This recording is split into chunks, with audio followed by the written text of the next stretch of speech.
What I am about to tell you will make you question everything you thought you knew about Liverpool's recent history.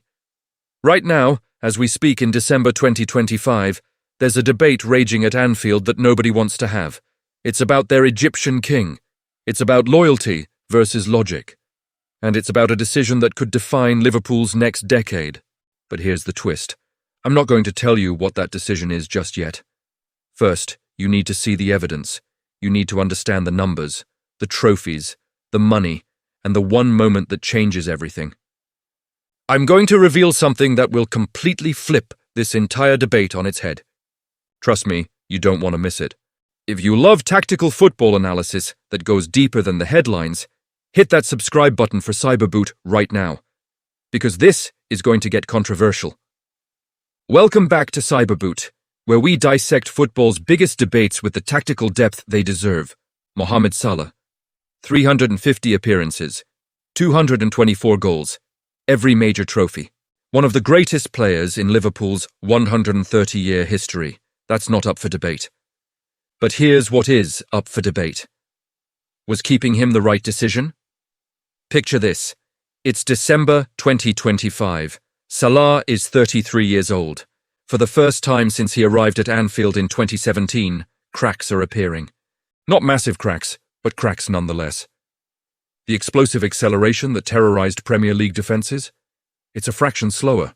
The clinical finishing that produced 44 goals in one season. Still there, but less consistent. And here's where it gets interesting. Liverpool had multiple opportunities to sell him for over 100 million. They chose not to. They chose loyalty.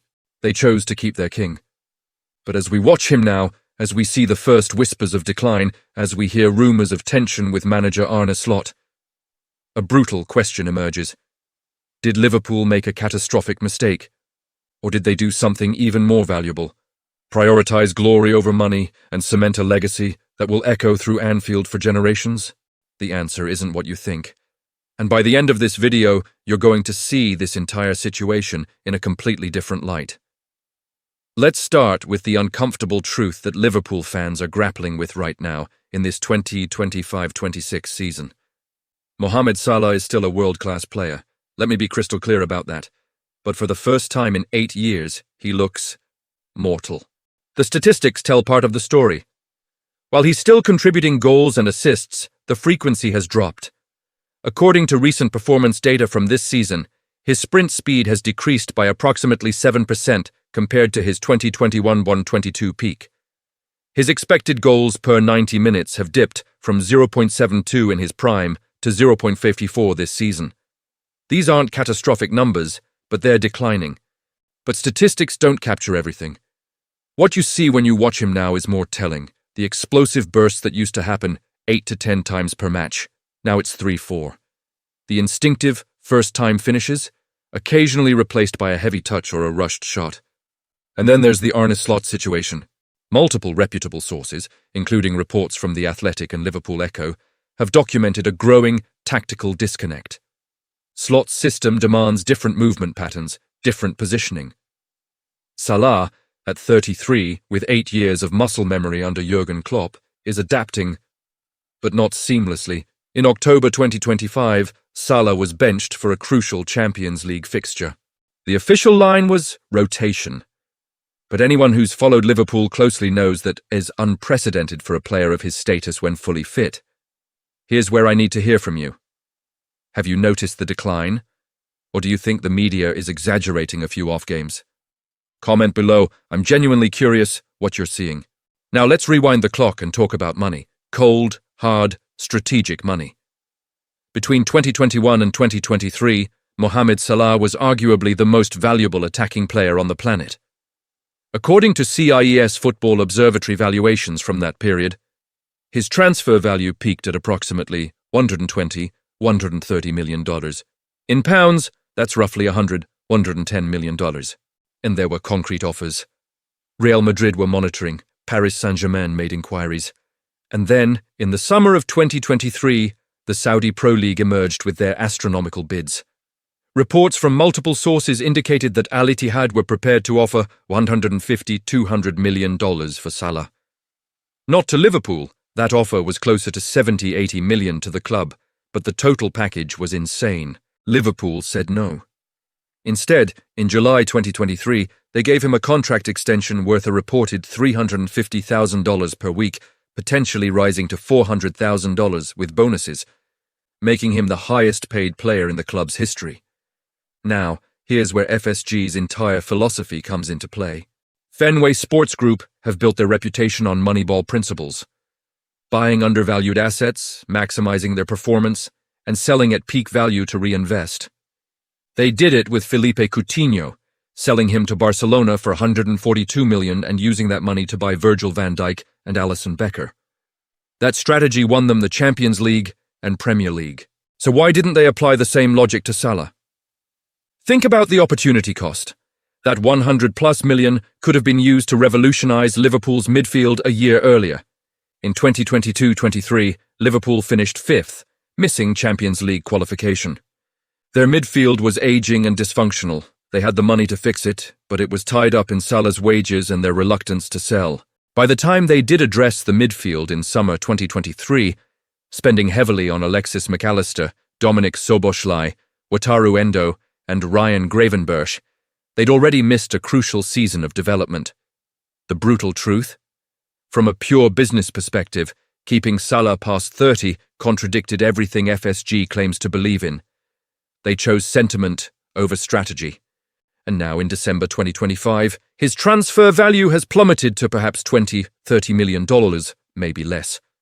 The financial window has closed. But, and this is the crucial question, what did they get in return for ignoring that $100 million? That's what we need to explore next, because maybe, just maybe, there's something more valuable than money. Here's where the debate gets really interesting. Because to argue Liverpool should have sold Salah is to argue they should have willingly given up what happened next. Let's look at the silverware. After the point where analysts say he should have been sold, roughly 2022 onwards, Mohamed Salah helped Liverpool win the FA Cup in 2022, the Carabao Cup in 2022, the Carabao Cup again in 2024, a credible challenge for the Premier League in 2023-24, where they finished second. That's 3 trophies in 3 years. Not a bad return for a player who was supposedly declining. But it goes deeper than team success. Salah's individual achievements during this period cemented his legendary status. By 2025, he surpassed club legends Billy Liddell and Gordon Hodgson to become Liverpool's 3rd highest scorer of all time with 250 goals, behind only Roger Hunt and Ian Rush. His goals-per-game ratio of 0.64 is superior to both of those legends. And let's talk about how those goals came. In the challenging 2022-23 season, when Liverpool struggled to 5th place, Salah single-handedly carried them with 30 goals and 16 assists across all competitions. Without him, they might have finished 8th or 9th.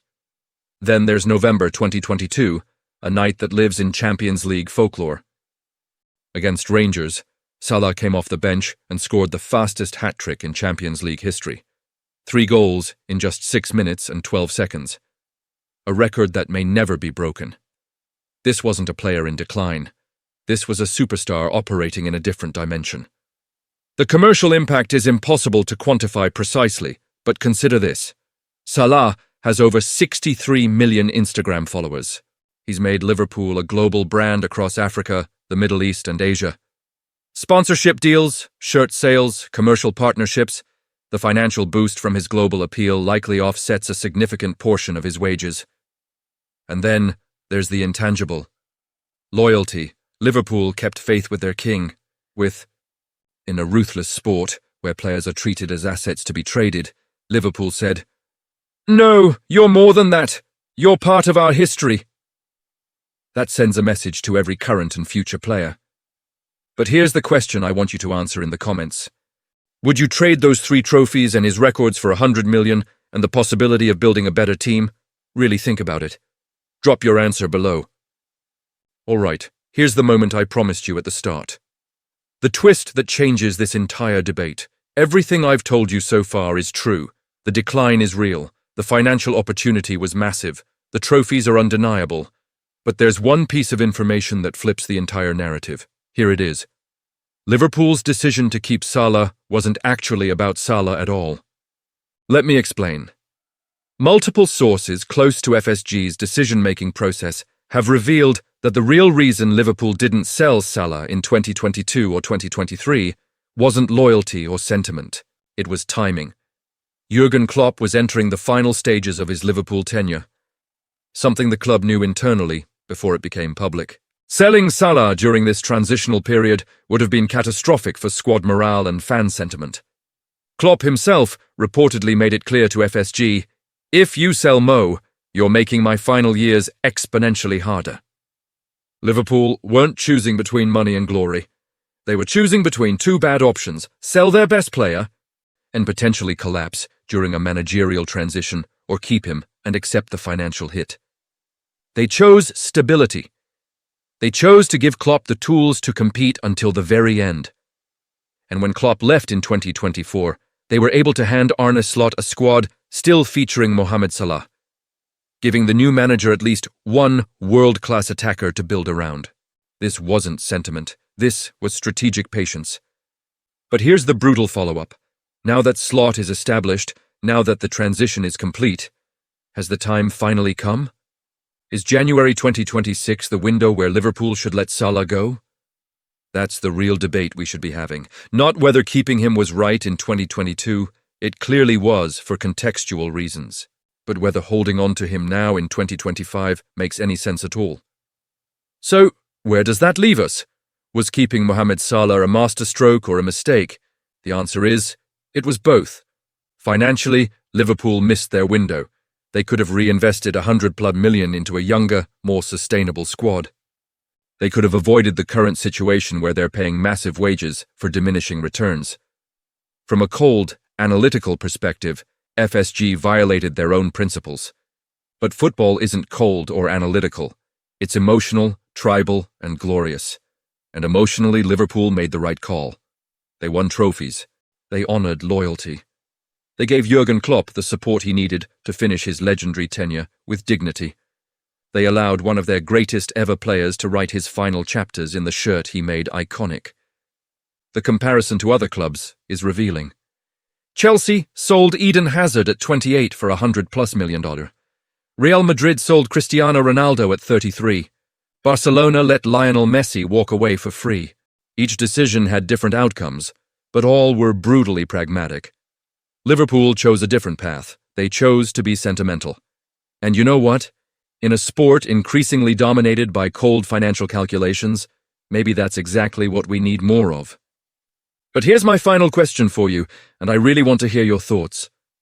What should Liverpool do now? Should they try to sell Salah in January 2026 and recoup whatever they can? Or should they let him finish his career at Anfield, even if it means getting nothing in return? And here's the harder question. If you were the one making this decision, knowing it might hurt the club financially, but feeling the weight of his legacy, what would you do? Drop your answer in the comments. I'm reading every single one. This debate has no easy answer, and that's exactly why it's so fascinating. If you've made it this far, you're clearly someone who appreciates football analysis that goes beyond surface-level hot takes. And that's exactly what Cyberboot is all about. Tactical depth, controversial debates, and the stories that define the modern game. So here's what I need you to do. First, smash that subscribe button and turn on notifications. We're dropping videos like this every single day and you don't want to miss them. Second, tell me in the comments, team keep Salah or team should have sold, and explain why. The best comment gets pinned and a shout out in the next video. Third, share this video with any Liverpool fan you know who needs to see this perspective. This is the debate that's going to dominate Anfield for the next decade. And finally, let me know what debate you want me to tackle next. There's so much happening in football right now, and I want to cover what you care about. Mohamed Salah's Liverpool legacy is secure. The goals, the records, the trophies, they're immortal. He'll forever be remembered as the Egyptian king who fired Liverpool back to glory. But the debate about managing that legacy, that will rage on for years. Maybe there's one final, heroic chapter left in his story. One last thunderbolt at the Kop end. One last trophy held aloft. Or maybe This is simply the slow, dignified curtain call of an iconic era. Either way, we've been privileged to witness greatness. The question is whether Liverpool managed that greatness perfectly, or whether they held on just a little too long.